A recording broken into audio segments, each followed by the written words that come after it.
দর্শক, সংবাদ শেষ করার আগে একটি বিষয়ে দৃষ্টি আকর্ষণ।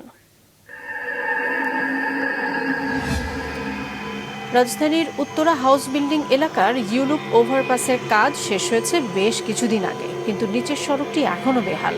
সড়ক জুড়ে খানাখন্দ, বৃষ্টিতে এসব গর্তে জমে পানি, আর ভাঙাচোরা সড়কে ধীর গতির যান চলাচলে দেখা দেয় যানজট। ভোগান্তি লেগেই আছে। যানবাহন চালক ও পথচারীদের দাবি, ইউলুপের নিচের সড়কটি দ্রুত সংস্কার করে চলাচলের উপযোগী করা হোক।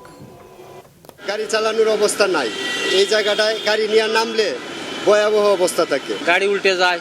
ব্রিজের কাজ করার পর থেকে এই অবস্থায় পড়ে আছে। এভাবে সিটি কর্পোরেশন থেকে এটা কাজটা করা অনেক জরুরি। এখানে প্রতিদিন গাড়ি পাল্টে যাচ্ছে, লোকজন অ্যাক্সিডেন্ট হচ্ছে। এখানে একটা গাড়ি যদি আটকা যায় তাহলে টোটাল হচ্ছে জ্যাম বেঁধে যায়। এটার কারণে জামজট লাগে যায় এখানে।